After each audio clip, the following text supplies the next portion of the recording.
मित्रों, मैं हूं बिस्मिल आफ्ताब आलम। आप देख रहे हैं उर्दू हिंदी नॉलेज चैनल। आइए हिस्ट्री के मोस्ट इम्पोर्टेंट क्वेश्चनों पे चर्चा करते हैं। 27 क्वेश्चन हम आपके सामने रखेंगे जिन पे चर्चा करेंगे। ऑब्जेक्टिव क्वेश्चन होंगे और इससे पहले की वीडियो अगर आपने नहीं देखी है तो उसको आप प्लेलिस्ट में जाकर उसको देख सकते हैं। और मैं बहुत कम वीडियो डालता हूँ हिस्ट्री पॉलिटिकल की, अब डालना शुरू किया है। तो ये बहुत ही अच्छे क्वेश्चन जो अच्छी कंपटीशनों में पूछे जाते हैं, मुग़ल सल्तनत जो रही है वहाँ से बात करते हैं। सबसे पहला प्रश्न देखिए कि किसके काल में जड़ाऊ नक्काशी की कला प्रारंभ हुई थी। तो इसमें क्या है कि अकबर जो हैं, अकबर के समय जो है ये जड़ाऊ नक्काशी की परंपरा शुरू हुई। लेकिन इसको अगर आप देखें, इसको प्रबलता दी किसने है तो वो शाहजहाँ ने। ये क्या होती थी जड़ाऊ नक्काशी? ये होती थी लाल जो पत्थर होता था उसको काट कर उसमें जो डिज़ाइन बनाई जाती थी उस डिज़ाइन को जड़ाऊ नक्काशी कहा जाता था। तो जड़ाऊ नक्काशी की परंपरा, ये कला की किसने प्रारंभ की? अकबर ने। और किसके काल में इसको प्रबलता मिली है? तो शाहजहाँ के। इसके बाद अगला प्रश्न देखिए। अगला प्रश्न है, किस विजय के उपरांत अकबर ने बुलंद दरवाजे का निर्माण कराया था? तो गुजरात विजय के निर्माण के गुजरात की जो विजय हुई उसके उपरांत, उसके बाद में इन्होंने बुलंद दरवाजे का निर्माण कराया था। कहाँ? बुलंदशहर, फतेहपुर सीकरी में ये काम कराया था। और लाल किले से ये जो इन्होंने आगरा का जो लाल किला है उसको भी अकबर ने ही निर्माण कराया था। अगला प्रश्न देखिए, किस मुग़ल बादशाह ने जिंदा पीर कहा जाता था? यानी कि कौन सा मुग़ल बादशाह जो है उसको जिंदा पीर कहा जाता था? तो ये कहा जाता था औरंगज़ेब को। औरंगज़ेब जो है उनको कहा जाता था। और इनकी मृत्यु अगर पूछी जाती है तो 1707 में इसकी मृत्यु हुई है। अगला प्रश्न देखिए, कौन सा मुग़ल बादशाह बीणा वादक था? यानी बीणा जो वादक कौन सा बादशाह रहा है?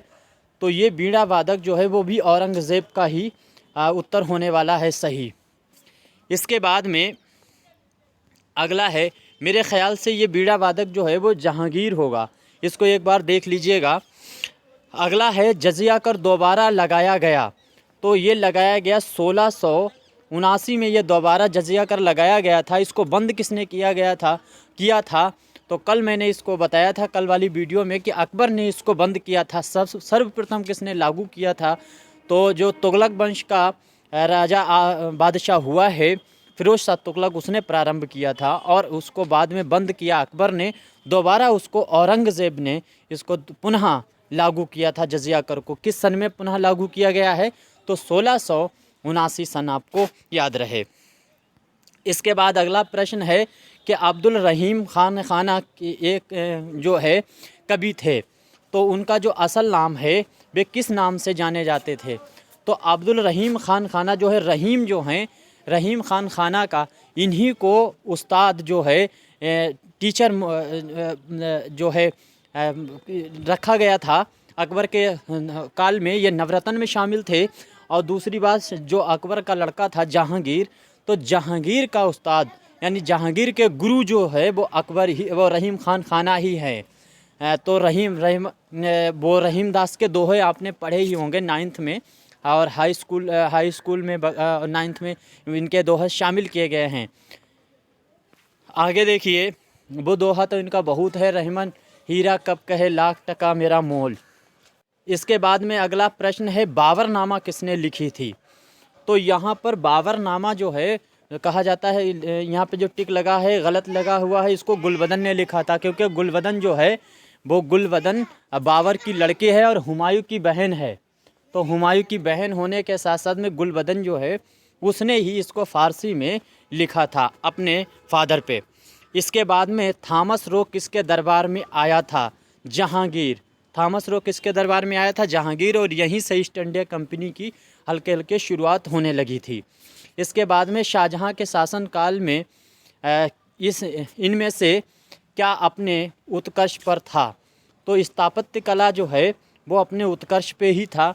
सबसे ज़्यादा स्थापत्य कला का मुग़ल सल्तनत काल में जो काम हुआ है उसमें शाहजहाँ है। शाहजहाँ ने जामा मस्जिद दिल्ली की भी बनवाई है, आगरा की भी जामा मस्जिद शाहजहाँ ने बनवाई, ताजमहल शाहजहाँ ने बनवाया। इस तरह से तमाम जो इमारतें हैं उनका निर्माण शाहजहाँ ने करवाया था। तो स्थापत्य कला का सुनहरा दौर किसके काल को कहा जाता है? तो आपका जवाब होगा शाहजहाँ। इसके बाद अगला प्रश्न नंबर 33 देखिए, शाहजहाँ ने किस वर्ष अपनी राजधानी आगरा से दिल्ली स्थानांतरित की थी? तो ये यहाँ पर जितने भी ऑप्शन हैं ये सारे के सारे गलत हैं, आपको नोट कर लेना चाहिए। 1648 सही है।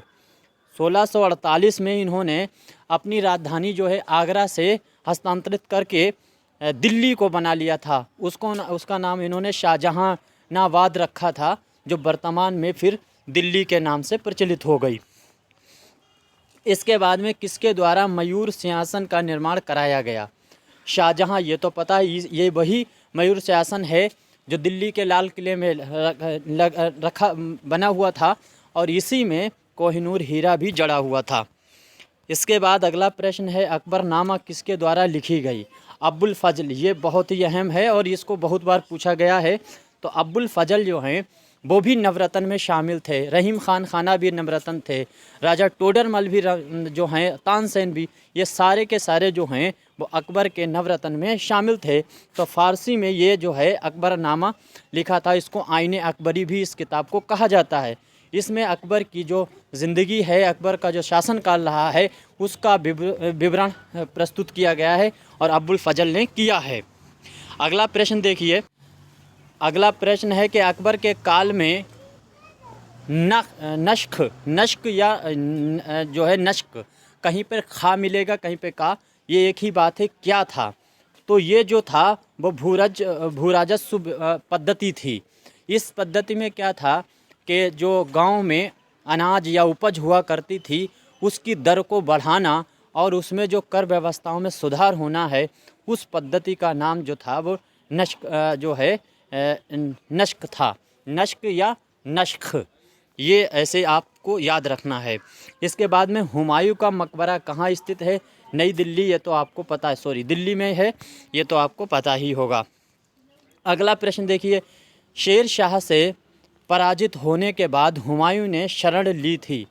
तो समरकंद में इसने जो है शरण ली थी और समरकंद में इसने अपनी सेना को दोबारा मतलब एकत्रित किया, इकट्ठा किया। अपने भाइयों से अस्काल हंदरी अस्काल जो हैं, कामरान हैं, अस्करी हैं, हिंदाल हैं, इनको एकत्र करके और इसने युद्ध दोबारा करना चाहा और उससे किया भी शेरशाह से, लेकिन ये फिर पराजित हुआ और यहाँ से हमेशा के लिए ईरान चला गया। और वहाँ से 1556 में इसने दोबारा आक्रमण व्यवस्थित रूप से किया और मुग़ल सल्तनत की दोबारा स्थापना कर दी। आगे देखिए, अगला प्रश्न है, जजिया इनमें से किस पर लगाए जाने वाला कर था? तो जो गैर मुसलमान थे यानी मुस्लिम छोड़कर किसी भी धर्म के थे उन पर जो लगता था ये धार्मिक कर था, जो मुसलमानों को छोड़कर दूसरे धार्मिक लोगों पर लगाया जाता था। अगला प्रश्न है, इनमें से क्या शाहजहाँ द्वारा निर्मित कराया गया? तो शाहजहाँ देखिए, बुलंद दरवाज़ा अभी बताया, ये तो अकबर ने कराया है। लाल किला आगरे वाला, ये भी अकबर ने कराया है। इलाहाबाद का किला, ये शायद फिरोज़ तुगलक ने कराया है, लेकिन ये जो है ये शाहजहाँ का ही कराया हुआ है। शाहजहाँ ने कराया था लाल किला, दिल्ली का जो लाल किला है उसका निर्माण कराया था शाहजहाँ ने। ये देखिए शाहजहाँ जो हैं इन्होंने ये निर्माण कराया था। अगला प्रश्न है, अकबर को कहाँ दफनाया गया? तो सिकंदरा में इनको अकबर को दफन कराया गया है। दरअसल ये जो है जहांगीर ने इनको दफन कराया था। ये दिल्ली का जो अकबराबाद, वो सिकंदराबाद आगरा में ही है और आगरा में ही इनको दफन किया गया था अकबर को। ये देखिए अगला प्रश्न है, शिवाजी का राज्याभिषेक कब हुआ था? तो कब हुआ था? तो ये हुआ था 1674 में। 1674 में इनका राज्याभिषेक हुआ था। अगला प्रश्न है, किस मुग़ल बादशाह ने अपने शासन के अंतिम वर्ष दक्कन में गुजारे? तो औरंगज़ेब जो है, औरंगाबाद जो है वहीं इनकी मज़ार भी है। और बीबी का मकबरा पूछा जाता है किसने बनवाया है, तो वो औरंगज़ेब ने बनवाया। कहाँ बनवाया, वो भी दक्कन में औरंगाबाद में ही बनवाया है। और औरंगाबाद में बीबी का मकबरा इन्होंने औरंगज़ेब ने जो बनवाया था उसको भद्दी छायालिपि कहा जाता है, छायाप्रति कहा जाता है ताजमहल की। तो ताजमहल की नकल पे वो बनवाया गया बीबी का मकबरा है, औरंगाबाद में है। और वर्तमान में औरंगाबाद का नाम बदलकर संभाजी नगर कर दिया गया है। तो ये तो आपको उम्मीद करता हूँ समझ में आया। अच्छा, दक्कन का मतलब जो होता है, ये दक्कन जो है वर्ड, ये फ़ारसी का वर्ड है और दक्कन का मतलब होता है दक्षिण। अगला प्रश्न देखिए, इनमें से कौन शाहजहां का पुत्र नहीं था। तो शाहजहां का पुत्र आपसे पूछा जाए, कामरान जो है वो नहीं है, क्योंकि कामरान जो है वो हुमायूं का भाई है। अभी मैंने कहा कामरान, अस्करी, हिंदाल, ये 3 भाई उसके थे, चौथा वो खुद था। बाबर के 4 पुत्र थे, अस्करी, कामरान, हिंदाल और हुमायूं। तो हुमायूं जो था वो सबसे बड़ा पुत्र था। तो इस तरह से और हुमायूं गद्दी पर कब बैठा, तो 1530 में बैठा था। 1539 में गद्दी चली गई, 1556 में वो फिर मुग़ल सल्तनत स्थापित की उसने। इसके बाद क्या है, तो ये जो है मुराद है, दारा है, और ये सारे जो हैं वो शाहजहां के पुत्र ही, औरंगज़ेब वगैरह ये पुत्र ही हैं। इनको मार कर ही औरंगज़ेब गद्दी पे बैठा। आगे देखिए, किसने झरोखा दर्शन समाप्त करा दिया। तो झरोखा दर्शन समाप्त कराया औरंगज़ेब ने। अच्छा, जो झरोखा दर्शन जो है इसको प्रारंभ किया था किसने, शाहजहां आते थे आगरा के लाल किले में, और झरोखा दर्शन से बैठकर जनता जो आती थी, दीवाने आम में बैठती थी, तो वहाँ से वो दर्शन बादशाह के, अपने राजा के दर्शन करती थी। तो शाहजहां बहुत दिनों तक उस झरोखा दर्शन में नहीं बैठे, और क्या हुआ कि ये खबर फैल गई कि राजा की मृत्यु हो चुकी है, शाहजहां की मृत्यु हो चुकी है। और जो है उनके दारा जो है वो उनका लड़का है, वो वैसे ही हस्ताक्षर कर लेता था जैसे शाहजहां के थे। तो कहा जाता था कि दारा ही शासन चला रहा। यही भ्रांति जो है दारा की मृत्यु का कारण बनी, और औरंगज़ेब ने उस पर आक्रमण कर दिया अपने भाई पे, और बीमार रहते थे शाहजहां उसी दरमियान। आगे देखिए, शेर मंडल क्या था। तो शेर मंडल जो है ये दिल्ली में राजमहल है। निर्माण किसने कराया था, ये पुराना महल था, इसी के अंदर और भी कार्य कराया गया, और निर्माण कराने का काम शेर शाह जो सूरी है उसने कार्य किया था। तो ये दिल्ली में है राजमहल, और राजमहल को ही शेर मंडल कहा गया है। पूछा जाता है कि शेर शाह सूरी का मकबरा कहाँ है, तो आप बताएंगे सहसा बिहार। आगे देखिए, 47 नंबर है, हुमायूं नामा किस भाषा में लिखी गई। तो तुर्की भाषा में ये लिखी गई है हुमायूं नामा। हुमायूं नामा जो है वो तुर्की भाषा में लिखी गई पुस्तक है। अगला प्रश्न नंबर 48 है, इनमें से किस युद्ध के बाद हुमायूं को हिंदुस्तान छोड़कर भागना पड़ा और कहीं और शरण लेनी पड़ी। क्वेश्चन सही नहीं लिखा, लेकिन खैर ये बात तो हम अभी कह रहे हैं। चौसा के युद्ध से उसे भागना पड़ा, शेर शाह सूरी से उसका चौसा का युद्ध हुआ अगर पूछा जाता है तो कब हुआ है, तो 1539 में ये युद्ध लड़ा गया। 1539 में ये युद्ध लड़ा, और इसमें हारने के बाद ये भागा। इसकी भिश्ती ने एक जान बचाई और ये भाग गया। उसके बाद में ये मुग़ल सल्तनत का जो दौर था वो ख़त्म हुआ 10-15 साल के लिए। अच्छा, एक बात और भी याद रहे, शेर शाह सूरी जो है वो हुमायूं के फादर जो हैं, यानी हुमायूं का पिता बाबर का ही सेना नायक था। आगे देखिए, अकबर के काल में आमिल कौन था। तो आमिल अकबर के काल में कौन था, तो ये जो है आमिल जो हुआ करता था ये राजस्व अधिकारी हुआ करता था। ये गांव में, ग्रामीण में जो राज्य कर था उसको वसूलना इसका कार्य हुआ करता था। और ये पद जो है वो मुग़ल सल्तनत में रहा, लेकिन इसका निर्माण जो है वो अकबर के माध्यम से किया गया था। दीन इलाही स्वीकार करने वाला एकमात्र हिंदू अमीर कौन था। हिंदू अमीर भी कह सकते हैं, या पहला दीन इलाही स्वीकार करने वाला व्यक्ति कौन था? तो बीरबल। बीरबल कौन था? ये भी नवरत्न था, किसका? अकबर का। आगे देखिए, अकबर के किस प्रतिनिधि ने विक्रमादित्य की उपाधि धारण की थी? तो हेमू। अच्छा, 7 अक्टूबर 1556 में पानीपत का द्वितीय युद्ध हुआ, जिसमें उसने अपने आप में ही विजय घोषित कर दिया। किसने? हेमू ने।